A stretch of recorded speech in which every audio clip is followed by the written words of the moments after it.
नमस्कार, मी दिनकर शिंदे. आपण पाहताय डीएस न्यूज. तुमचं मत माझं मत मध्ये आपलं स्वागत. मित्रांनो, महत्त्वाचा विषय मी आपल्या समोर घेऊन आलो तो म्हणजे असा आहे की मनोज जरांगे पाटील हे मराठा आरक्षणासाठी सातत्यानं लढा देत आहेत आणि आता 30 मेला त्यांनी आंतरवाली सराटी या ठिकाणी आमरण उपोषणाची घोषणा केली आहे.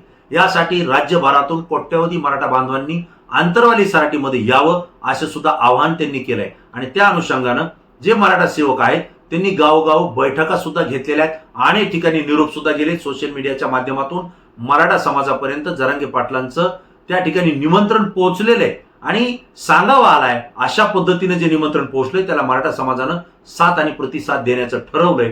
पुन्हा एकदा आंतरवाली सराटीमध्ये मोठं सुनामी, मोठं वादळ आणि मोठं तुफान येण्याची शक्यता या ठिकाणी मी यापूर्वीच वर्तवलेली आहे आणि 30 मेला जर आमरण उपोषण झालं तर महाराष्ट्रातून महिला पुरुषांसह कोट्यवधीच्या संख्येनं तरुण वर्ग हा आंतरवाली सराटीमध्ये येणार आहे हे सुद्धा मी आपल्याला सांगितलंय.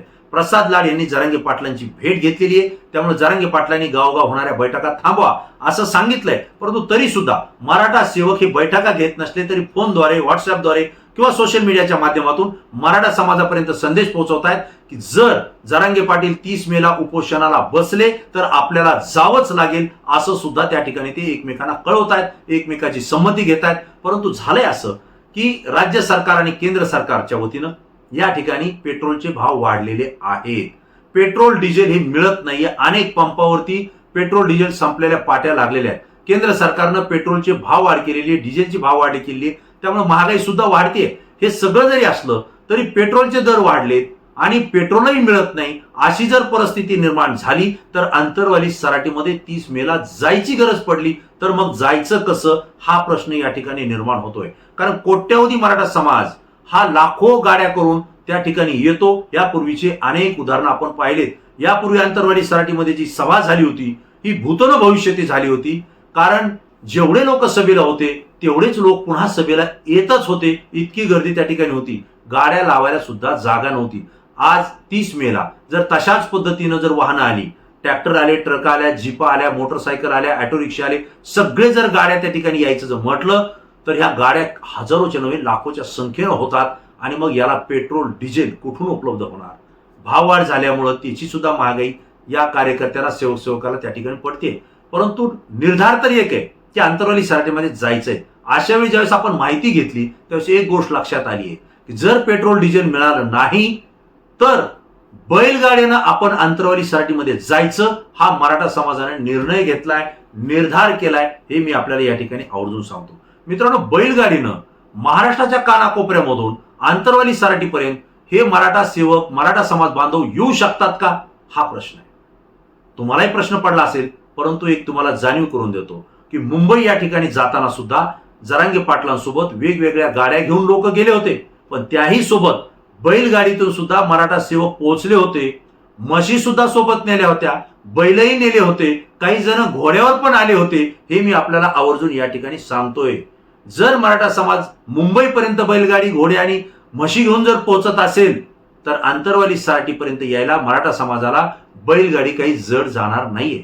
त्यामुळे बैलगाड्या ह्या मोठ्या संख्येनं कशा उपलब्ध होतील आणि आपल्याला कशा पद्धतीने आंतरवाली सराटीकडे जायला जमेल अशा पद्धतीचं नियोजन मराठा सेवक करतायत. याही पुढे जाऊन मोटारसायकलच्या माध्यमातून सुद्धा समाज बांधव मोठ्या संख्येनं आंतरवालीकडे येण्याची तयारी करतायत अशी माहिती माझ्याकडे आहे. जरांगे पाटलांनी सांगितलंय की 28 मे पर्यंत प्रसाद लाड आपल्याला भेटून गेलेले आहेत आणि 28 मे पर्यंत त्यांनी मुदत घेतलेली आहे.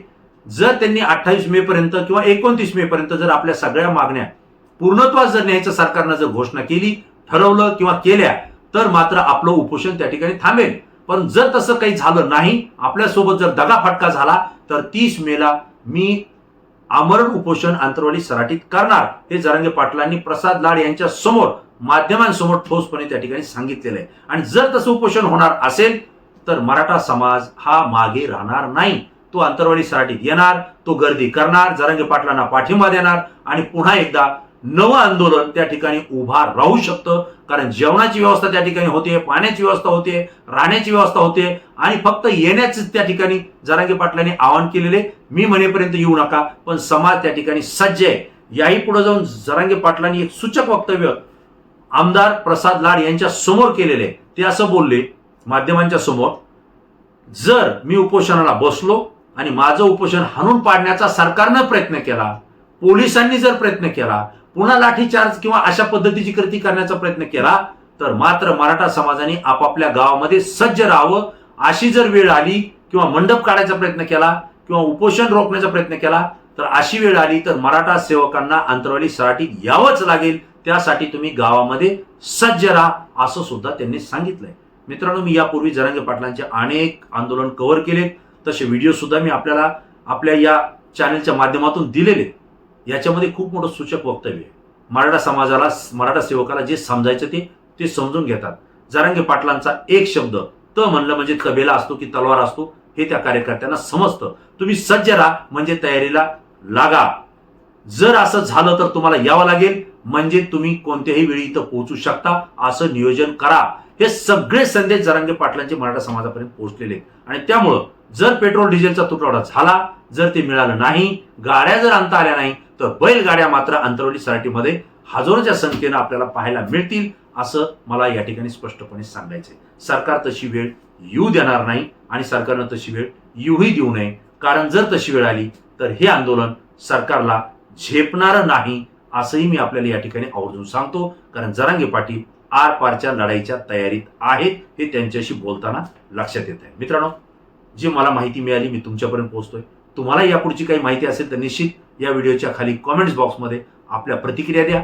मराठा समाज आणि जरांगे पाटलांना मानणारे जो काही समाज वर्ग आहे तो आंतरवालीकडे बैलगाड्याने येण्याची तयारी करतोय, ही माहिती खरी आहे का? जर असेल तर तुम्ही सुद्धा कॉमेंट्स करून आम्हाला ती माहिती या व्हिडिओच्या खाली नक्की कळवा.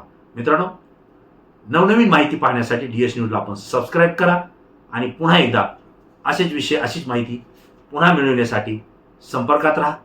धन्यवाद.